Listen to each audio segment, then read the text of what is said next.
सर्वमङ्गलमाङ्गल्ये शिवे सर्वार्थसाधिके शरण्ये त्र्यम्बके गौरी नारायणी नमोऽस्तुते।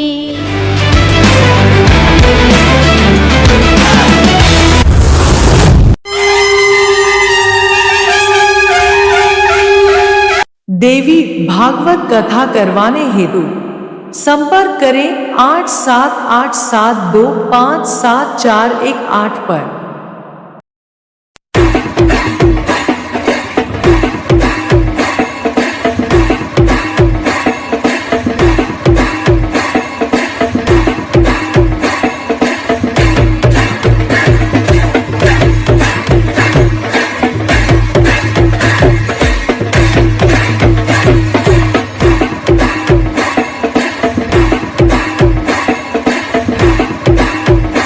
ने कहा सुनो वो क्या कह रहे हैं। वो कह रहे हैं 24 घंटा उनके साथ रहो, उनके मतलब सुबह के नित्य क्रिया यानी मल मूत्र का त्याग, उसके बाद उनका दातून मंजन, उनको स्नान, फिर उनके लिए फल फूल, उनके लिए पूजा की सामग्री सब तुमको करने को कह रहे हैं। तो कहे तो ठीक है, मुझको उनकी सेवा में लगा दीजिए। कह रहे तुम छोटी हो, तुमको समझ में कुछ आ रहा है? 24 घंटे कोई स्त्री किसी पर पुरुष के साथ कैसे रह सकती है? उसका विवाह करना पड़ेगा। ऐसे कैसे रह लेगी? समाज क्या कहेगा? तो कहने लगी ठीक है मेरा विवाह कर दीजिए। राजा ने कहा देखो चली जाओ, नहीं तो अब हमें गुस्सा आ रहा है, एक तो ऐसे हम परेशान है, तुम अभी छोटी हो, तुम दुनियादारी नहीं जानती हो। अरे कहां वो बुढ़ा, ऊपर से सन्यासी, और कहां तुम राजकुमारी, तुमने कभी दुख दर्द देखा है? तुम्हें पता भी है तकलीफ क्या होती है? अब तुम कह रही हो शादी कर दो मेरी उससे। अरे अभी तुम पता नहीं किस उसमें हो, 2 ही दिन में तुम्हारा नशा उतर जाएगा, खूब रोओगी, या तो वहां से भाग चलोगी। जंगल की जिंदगी इतनी आसान होती है क्या? कहने लगी नहीं नहीं हमारे शादी कर दीजिए। राजा को कुछ समझ में नहीं आया। राजा ने मंत्रियों से पूछा क्या करना है? मंत्री क्या बोलते? कौन कहेगा कि अपनी लड़की की शादी एक इतने 74-82 साल के बुढ़े से कर दीजिए आप? लड़की की उम्र 14 साल और दूल्हे की उम्र 74 साल। कौन करेगा शादी ऐसे? वो भी सन्यासी है, जंगल में रहता है ना, न उसके पास दौलत है, न कुछ है, न कुछ है। कैसे रखेगा इस बच्ची को? क्या खिलाएगा? तो मंत्री अब क्या बोले? अब ये लड़की फिर से राजा के पैर पकड़ के उसने क्या कहा ध्यान से सुनिएगा। कहने लगी पिताजी आप 2 व्यक्ति हैं, एक तो आप मेरे पिता हैं और दूसरे इस राज्य के राजा हैं। पिता को अपने ऊपर मत आने दीजिए, मुन्ना आपसे अधर्म हो जाएगा और फिर जिंदगी भर आपका नाम कलंकित हो जाएगा। इतिहास आपको कलंकित मानेगा कि ये कैसा राजा था जो अपने प्रजा की रक्षा नहीं कर सका। और मेरे जीते जी मेरे पिता का सर झुक जाए, इससे तो अच्छा मैं प्राण त्याग दूंगी। राजा ने कहा अरे, कहे हाँ मैं प्राण त्याग दूंगी। मेरे वजह से मेरे पिता का सर समाज के नीचे झुक जाए, लानत है फिर मेरी जिंदगी पर। अब पिता समझ गए। कहने चाहती क्या हो? कहने लगी मेरी शादी कर दो उस बुढ़े से, उनसे शादी कर दो। राजा ने कहा अब क्या करें? अंत में वो उठे और बड़े भारी मन से जाकर रानियों को बताया। रानियां रोने लगी महाराज। कहने लगी एक लड़की, और कितना तमन्ना थी कि बड़े से बड़े राजा के साथ इसकी शादी होगी, धूमधाम से पूरा राज्य देखेगा, और आज कह रही है कि एक संत के घर भेज दो। रोने लगी रानियां। कहने लगी अरे बाप रे बाप, विधाता ने तेरे भाग्य में कैसा कष्ट लिख दिया, ये कैसा कष्ट आ गया तुझ पर? राजा से रानियां रो रो के कह रही है महाराज कोई और रास्ता निकाल लीजिए। महाराज कहे भैया कोई रास्ता नहीं है। जिंदगी में कभी कभी आदमी कुछ ऐसे जगहों पे फंस जाता है जहां फिर कोई रास्ता नहीं बचता, इसलिए समय रहते अपने आप को संभालिए, वरना किसी ऐसे मुसीबत में आप पड़ जाएंगे कि फिर वहां से कोई रास्ता नहीं निकलेगा। समय रहते संभालिए अपने आप को, अपने मन को रोकिए, गलत सही से समझ के आगे बढ़िए।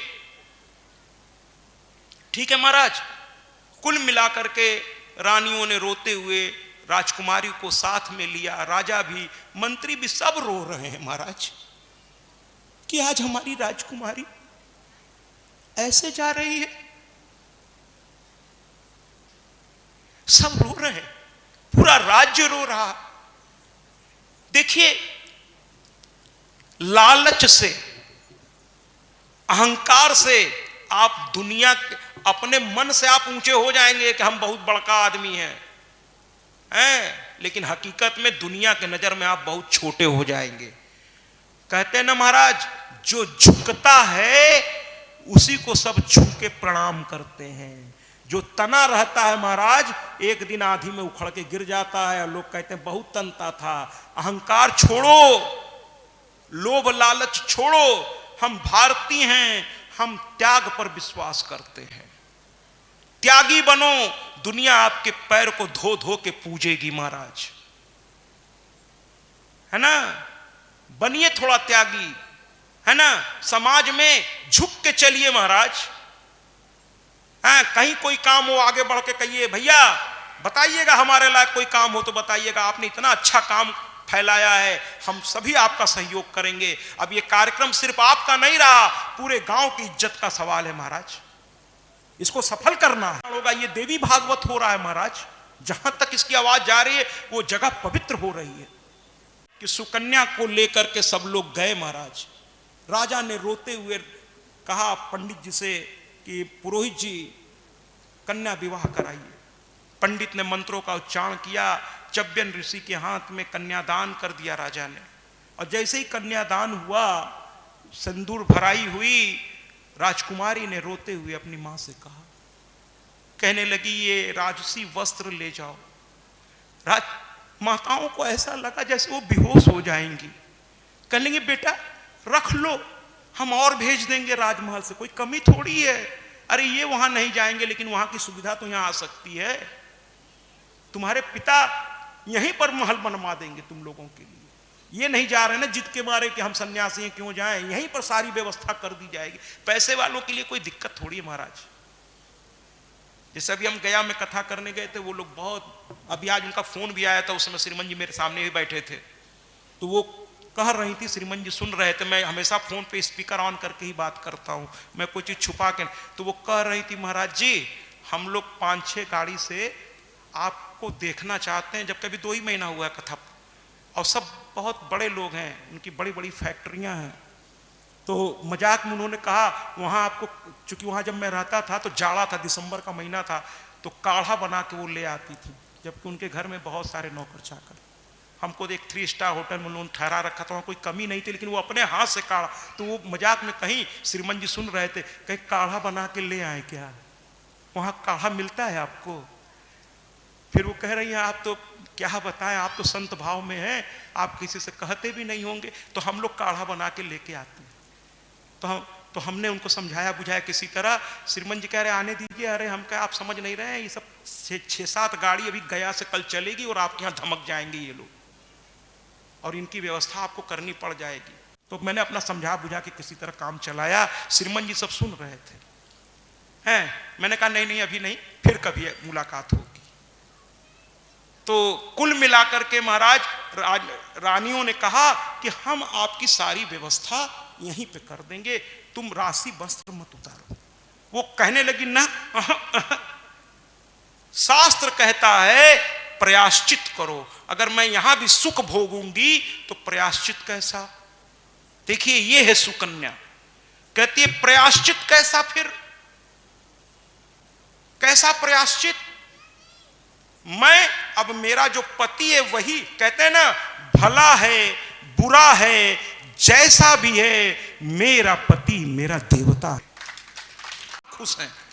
जो औरतें ससुराल में भी आके मायके का ध्वंस देती हैं, उनका घर बहुत जल्दी टूट जाता है महाराज। अरे ठीक है मायका आपका बहुत अमीर था, अब आपके पिता ने शादी कर दी है किसी परिस्थिति के चलते, तो जहां है वहीं खुश रहने का प्रयास करिए।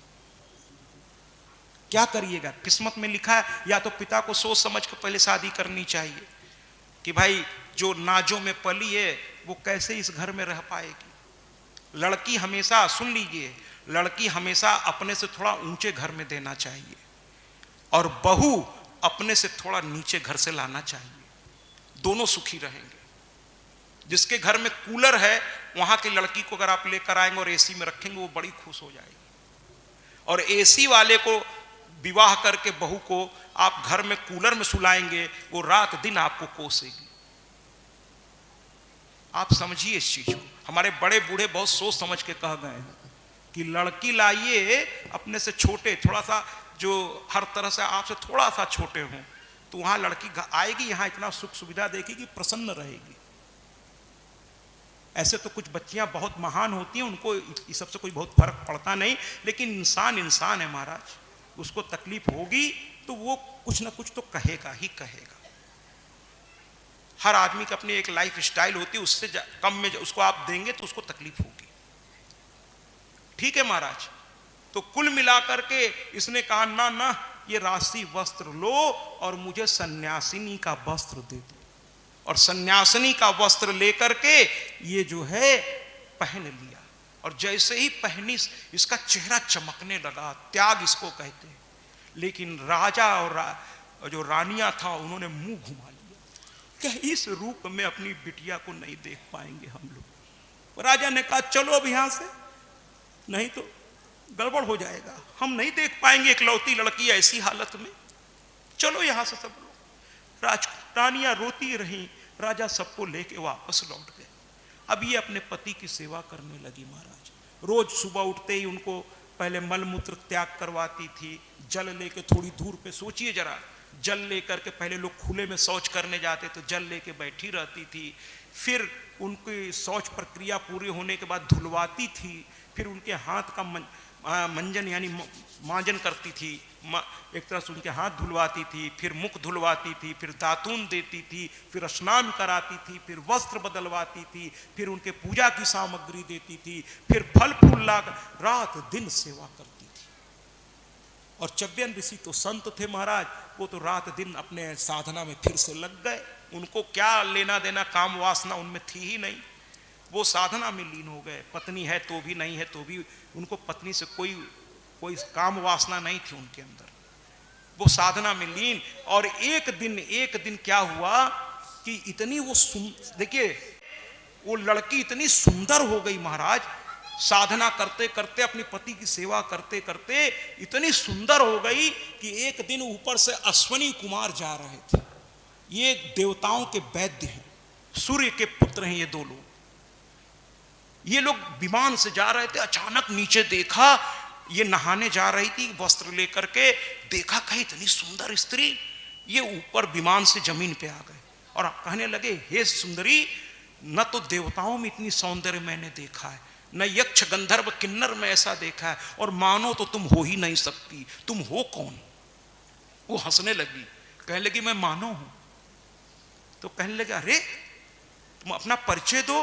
कहे मैं राजा सरयाती की पुत्री हूं और संत चब्बन ऋषि की पत्नी हूं। जैसे ही कहे तो थोड़ा सा देवताओं को लगा कि जरा इसकी परीक्षा थोड़ा सा देखा तो जाए कि वास्तव में ये त्याग कर रही है कि दिखावा कर रही है। तो देवताओं से उन्होंने पूछ लिया, क्या पूछा ध्यान से जरा सुनिएगा।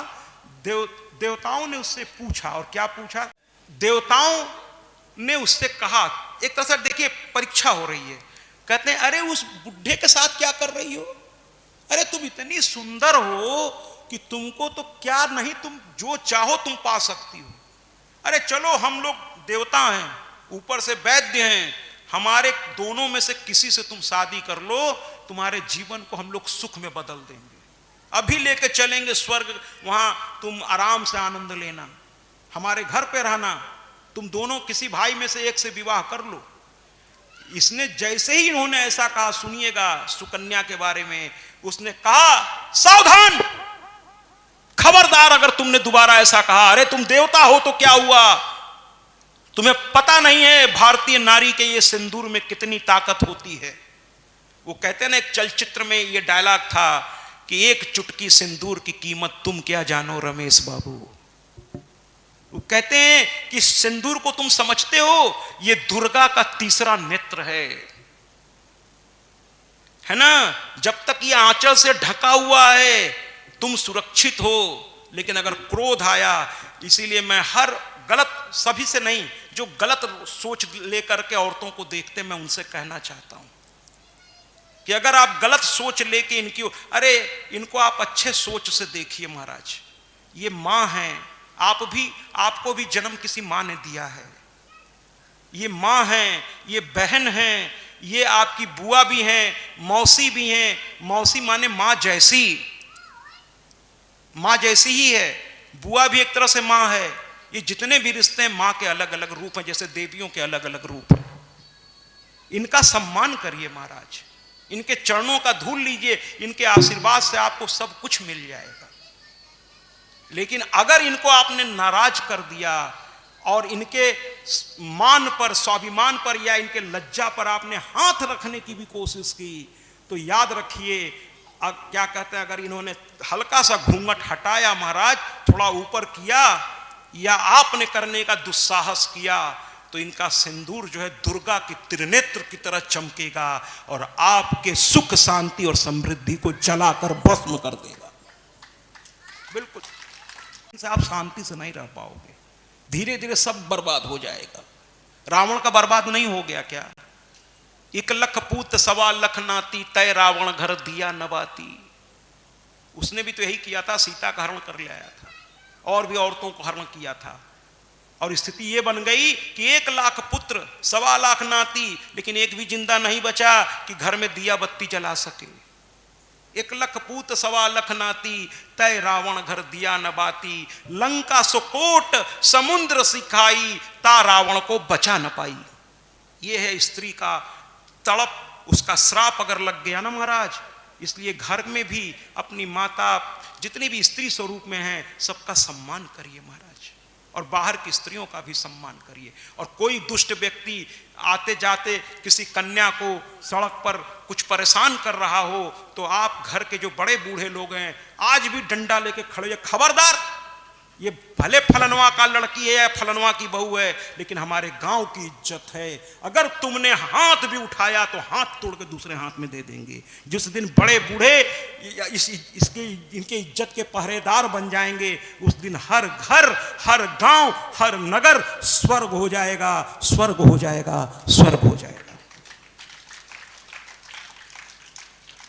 ये मत सोचिए कि मेरे घर की नहीं है, मुझसे क्या मतलब, मैं कहां इनसे झगड़ा लूं है। अरे आपकी भी घर की बिटिया किसी दिन बाहर निकलेगी महाराज। आप आज इसको नहीं बचाएंगे, कल को उसको कोई नहीं बचाएगा। तो रक्षा करिए सब लोग, है ना। दुष्ट ज्यादा संख्या में नहीं होते महाराज, अंग्रेज ज्यादा संख्या में नहीं आए थे, लेकिन हम लोग डरते चले गए, इसलिए दुष्ट का मन बढ़ता चला जाएगा। अगर पूरा गांव इकट्ठा होकर गलत व्यक्तियों को ढूंढ ढूंढ के निकाल करके गांव से बाहर करना शुरू कर दे, देखिए किसी की हिम्मत है फिर गलती कर जाए। समझ रहे हैं महाराज। तो कुल मिलाकर के सुकन्या जो है, कहीं खबरदार, अगर तुमने मेरी ओर गलत निगाह से देखा तो अभी तुम्हें श्राप दे के जला के भस्म कर दूंगी। अब ये थरथर कांपने लगे देवता, कह रही सती है भाई, ये पतिव्रता है, हाथ जोड़ लिए, कहे नहीं नहीं ऐसा मत करना, अपने पति के पास ले चलो, हम उनको ठीक कर देंगे। इसको खुश करने का प्रयास करने लगे। अंत में ये पति के पास लेकर गई और कहने लगी, ये देवताओं के वैद्य हैं, पूरी घटना छुपाई नहीं, सब बता दी। कह रहे हैं ये ठीक कर देंगे आपको। वो चव्यन ऋषि उठ के प्रणाम किए, कहे अहो भाग्य, आप देवता हमारे घर पधारे। और इन्होंने कहा कि हम तीनों लोग ये सरोवर में डुबकी लगाएंगे और जब निकलेंगे तो हम तीनों एक जैसे हो जाएंगे। तुम्हारा पति जवान हो जाएगा, हमारी जैसा सुंदर हो जाएगा, लेकिन एक शर्त रख दी कि जब हम तीनों नदी में स्नान करके ऊपर आए तो हम में से अपने पति को पहचान के, क्योंकि एक जैसे हो जाएंगे, सुन लो, और बरमाला तुम्हें डालनी है। अगर तुमने बरमाला डाल दिया सही व्यक्ति पर, तो ये समझ लो कि फिर तुम जीती। और याद रखना, गलती से तुमने हम में से किसी पे डाल दिया तो फिर उसी के साथ जीवन निभाना पड़ेगा। ये कहीं कैसी विडंबना है, कैसे ये लोग हैं। फिर एक शर्त रख दिया महाराज, फिर एक शर्त रख दिया, और अंत में उसने मां को याद किया और पति ने अपनी पत्नी को समझाया। वो समझ गए कि देवता फिर परीक्षा ले रहे हैं, तो पत्नी ने जब देखा अपने पति की ओर कि इनकी शर्त मान लें, क्योंकि मान लेंगे तो आप ठीक हो जाएंगे। जैसे डॉक्टर कहता है ना मैं इनको ठीक कर दूंगा लेकिन इतना पैसा लगेगा, यहां इन्होंने ये शर्त रख दी। ने पत्नी का हाथ पकड़ा, पत्नी ने पति का हाथ पकड़ा, दोनों बड़े असमंजस में कि कई अगर पहचानने में भूल हो गई तब क्या होगा। अब सुकन्या तो रो रही थी, पति की ओर देख रही थी। पति ने पत्नी को समझाया, संत थे उन्होंने पत्नी को समझाया। जब विपत्ति आवे तो पति पत्नी एक दूसरे के ताकत बन जाते हैं महाराज। वापस हम लोग आते हैं और आते ही हुआ ये कि जैसे ही ये गाना खत्म किया, ये दोनों पति पत्नी घुटने के बल बैठ के मां को प्रणाम करने लगे। मां कहने लगी चिंता मत करो, तुम नदी में प्रवेश करो। अब चब्यन ऋषि तैयार होकर देवताओं के साथ गए, नदी में डुबकी लगा दी और डुबकी लगा के तीनों सामने खड़े हो गए नदी के अंदर ही। अब अश्विनी कुमार मुस्कुरा के कहने लगे देख लो हम तीनों में तुम्हें कोई अंतर दिखाई दे रहा है क्या, देख लो ध्यान से। अब ये चकरा गई, तीनों एक जैसे, तीनों एक जैसे दिख रहे थे। कहे देख लो अब बताओ तुम्हारा पति कौन। अब ये चक्कर खाने लगी। फिर मां की ओर देखा, मां ने कहा बेटा सुनो, अब आप लोग भी ध्यान से सुनिएगा। एक बात मैं आज आपको बताने जा रहा हूं। देखिए गांव में आप लोग कहते हैं ना भूत प्रेत ये वो, अब ये सब तो मैं क्या कहूं, मैं इसको एक शब्द दूंगा निगेटिव एनर्जी है कि वो चीजें जो इस पृथ्वी पर तो हैं लेकिन मानव रूप में नहीं हैं। जो देव हैं वो तो देव हैं, लेकिन सीधी सी बात है भैया, सिक्के में दो पहलू होता है, हेड एंड टेल। उसी तरह अगर देवता है तो मेरा मानना है शैतान भी है। अब वो किस रूप में है वो एक अलग चीज है। तो कहने का मतलब ये है कि मां ने इनको जो समझाया अगर आप भी समझ लें तो आप सामने व्यक्ति को देख के समझ जाएंगे कि ये सही इंसान है या कोई ऐसा वैसा हवा है। अब उसको मैं भूत प्रेत तो नहीं कहूंगा इस मंच से, है ना, माने कोई नकारात्मक चीज तो नहीं है, आप भी पहचान लोगे आज के बाद, है ना। इसकी पहचान ये नहीं होती कि जैसे कुछ लोग कहते हैं ना अरे हमने वहां चुड़ैल देखा है, बड़े बड़े नाखून, लंबे लंबे बाल, लपलपाता जीभ, लाल लाल आंख। भैया ऐसी औरत तो आज तक मैंने तो नहीं देखा है, आपने देखा हो तो फोटो खींच के हमको भेजिएगा। ऐसा कोई नहीं होता महाराज, ये सब हवा में उड़ती बातें हैं, कल्पनाएं हैं महाराज, है ना। जिसने कही जाकी रही भावना जैसी, हरि मूरत देखी तिन तैसी। रात दिन जो आप सोच रहे हैं वही देख भी रहे हैं महाराज। तो कुल मिलाकर के स्थिति ये है कि मां ने क्या कहा ये सुनिएगा। मां ने कहा बेटा ये जो तीनों नदी में खड़े हैं ना इनको बाहर बुलाओ। और कहा मां ने कि अपने पति को पहचानना है तो ध्यान से सुनो। मां कहती है कि देखो जो देवता होते हैं या जो शैतानी शक्ति होती है वो जमीन पर कभी पैर रख के नहीं चलती है। सुन लीजिए आप लोग, देवता जमीन को मां मानते हैं और उन पर पृथ्वी का गुरुत्वाकर्षण का नियम लागू नहीं होता है। पृथ्वी के गुरुत्वाकर्षण का नियम उन पे लागू नहीं होता है, समझ रहे हैं आप। तो वो जमीन को कहते हैं मेरी मां है, इस पर पैर रख के हम कैसे चले। तो देवता ऊपर 4 इंच कम से कम ऊपर वो चलते हैं जमीन से, 4 इंच कम से कम ऊपर। और जो शैतान है वो भी थोड़ा ऊपर, जमीन पे पैर नहीं रखते। लेकिन इंसान वो भी पृथ्वी को मां समझता है। ऐसा नहीं कि हम लोग मां नहीं समझते, लेकिन हमारी आपकी मजबूरी है ना। अगर फिजिक्स आपने पढ़ी है तो gravity of law of gravity, अर्थात गुरुत्वाकर्षण का नियम, पृथ्वी हर चीज को अपनी ओर खींचती है ना महाराज। आपने पढ़ा होगा आर्किमिडीज का सिद्धांत, है ना महाराज। तो जो हमारा वजन होता है ना ये वही वजन है जिस ताकत से पृथ्वी हमारे आयताकार माने हमारे आयत के हिसाब से जितना पृथ्वी हमको अपनी ओर खींचती है वही हमारा मुख्य वजन होता है। ये थोड़ा टेक्निकल सब चीजें हैं, बहुत इसमें गहराई में नहीं जाएंगे हम। कुल मिलाकर के हम जमीन पर पैर रखे बिना चल ही नहीं सकते। पृथ्वी, चूंकि उसका पृथ्वी खींच रही है अपनी ओर, है ना महाराज। तो उन्होंने कहा कि जिनका पैर ऊपर है वो नकारात्मक ऊर्जा है या देव ऊर्जा है, तुम इनको बाहर निकालो। जिसका पैर जमीन पर है वही तुम्हारा पति है। और जैसे ही बाहर उनको निकाला, देखा एक आदमी जो बीच में है उसी का पैर जमीन पर है, बाकी सब तो जो है महाराज ऊपर है। और बरमाला जमीन पे जो पैर रख के खड़ा था उसके गले में जैसे ही डाला, अश्वनी कुमार ने जो कहा वही आप भी आज कहिए, सुकन्या मैया की। थोड़ा और जोर से, सुकन्या मैया की, सुकन्या मैया की। क्या बात है, बहुत अच्छे हैं आप लोग। तो कुल मिलाकर के शुकन्या के राजा रानी दौड़ते हुए आए, कहे अरे मेरा दामाद इतना सुंदर हो गया। सब बात पता चली, यानी कहने का मतलब है त्याग और तपस्या से क्या नहीं हो सकता, है ना। सब कुछ मिल गया इस लड़की को, फिर से वापस जीवन अच्छा हो गया महाराज। अब आते हैं, शुरू करते हैं, चूंकि आज मां का प्राकटोत्सव है तो अब जो है पढ़ेंगे, लेकिन मां की ओर आगे बढ़ने से पहले इस पे चलिए हम किसी और दिन आएंगे। मां हुआ ये राक्षस थे महाराज। अब थोड़ा समझिएगा इस चीज को। राक्षस भी कई तरह के होते हैं। एक होते हैं दानव, ये सब अलग अलग जाति हैं महाराज, सब एके नहीं है। बहुत लोग कहते हैं अरे सब एके हैं, ना ना, दानव अलग हैं, देखने में बड़े सुंदर होते हैं।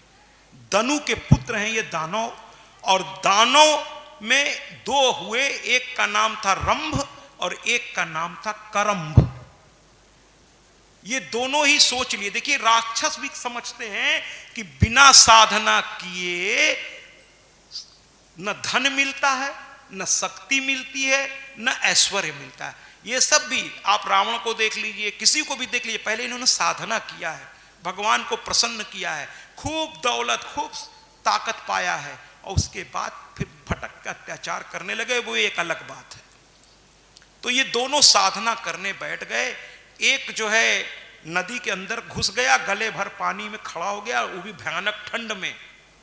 जो कष्ट, जैसे देखिए आप लोग यहाँ बैठे हैं इतने सारी संख्या में, और अब देखिए 3-4 घंटा में बैठे बैठे अच्छा खासा तकलीफ होती है, लेकिन ये साधना है आपकी। यही साधना आपको पुण्य बन के प्राप्त हो जाएगी। कि रंभ ने भी साधना किया, करंभ ने भी, एक जल के अंदर घुस के और एक पेड़ से उल्टा टंग गया और नीचे आग जला ली। शरीर को जितना आप सताएंगे, शरीर को सताने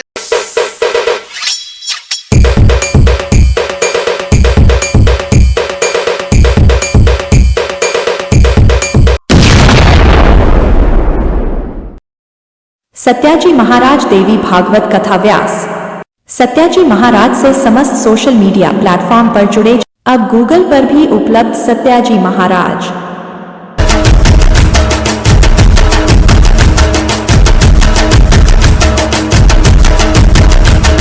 यूट्यूब पर भी उपलब्ध सत्याजी महाराज।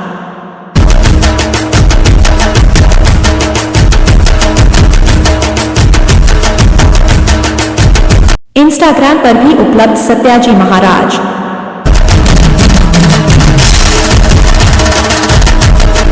फेसबुक पर भी उपलब्ध सत्याजी महाराज।